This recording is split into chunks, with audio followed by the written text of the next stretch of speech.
धर्म में वैसे तो करोड़ों देवी देवताओं को पूजा जाता है, लेकिन इनमें से सबसे ज्यादा पूजे जाने वाले देवता शिव जी हैं, जिनमें आस्था रखने वाले लोगों की कोई कमी नहीं है। कहते हैं कि स्वभाव से भोले होने के कारण ही इनका नाम भोलेनाथ पड़ा था। वहीं क्या आप जानते हैं कि शिव जी क्यों मस्तिष्क पर चंद्रमा और हाथ में त्रिशूल रखते हैं? अगर नहीं तो चलिए आपको बताते हैं।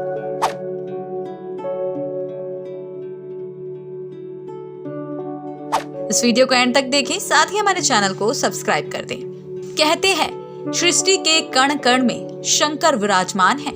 अगर महादेव हर कण में मौजूद ना होते तो इस धरती पर उनकी पूजा अनेक रूपों में ना की जाती। शिव समय समय पर अपनी शक्ति का प्रमाण देते आए हैं। हड़प्पा और मोहनजोदड़ो की खुदाई से निकले अवशेषों से लेकर सिंधु घाटी से पाए गए 4700 वर्ष पुराने शिवलिंगों ने हर बार महादेव के होने का संकेत दिया है।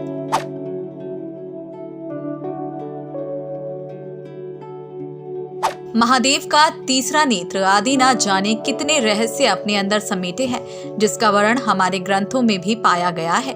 जैसे ग्रंथों के अनुसार सभी देवताओं की 2 ही आंखें हैं, लेकिन शिव एकमात्र ऐसे देवता हैं जो त्रिनेत्र हैं। महादेव के ललाट पर तिलक समान नेत्र इन्हें त्रिनेत्रधारी बनाते हैं। कहते हैं कि शिव का तीसरा नेत्र प्रतीक है विपरीत परिस्थिति में भी सही निर्णय लेने का, क्योंकि हमारी आंखों का काम होता है रास्ता दिखाना। भगवान शिव का तीसरा नेत्र हमें विपरीत परिस्थिति में सही निर्णय लेने की क्षमता प्रदान करता है।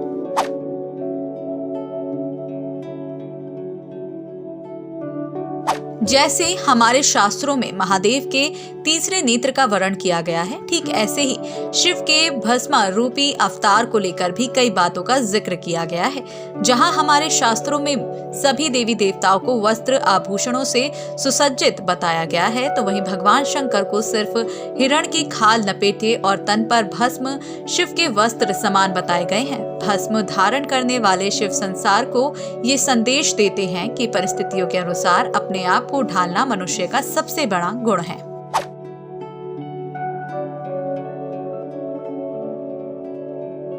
कहते हैं शिव का त्रिशूल इन 3 शक्तियों का प्रतीक है।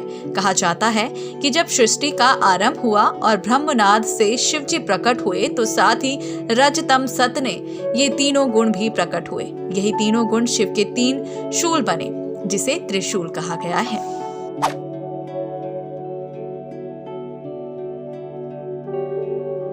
भगवान शिव का नाम नीलकंठ भी है। कहते हैं कि भगवान शंकर ने समुद्र मंथन से निकले विष को अपने कंठ में धारण कर लिया था, जिसके प्रभाव में उनका कंठ नीला पड़ गया और वो नीलकंठ कहलाए गए।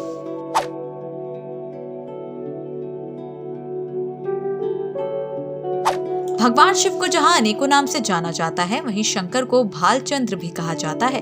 वजह है मस्तिष्क पर धारण चंद्रमा। कहते हैं चंद्रमा का स्वभाव शीतल होता है और इसकी किरणें भी शीतलता प्रदान करती हैं। ऐसे में भगवान शिव के मस्तिष्क पर विराजमान चंद्रमा जीवन की बड़ी से बड़ी समस्या आने पर भी दिमाग को हमेशा शांत रखने का संदेश देते हैं, क्योंकि अगर दिमाग शांत रहेगा तो मन भी हमेशा अपने काबू रहेगा।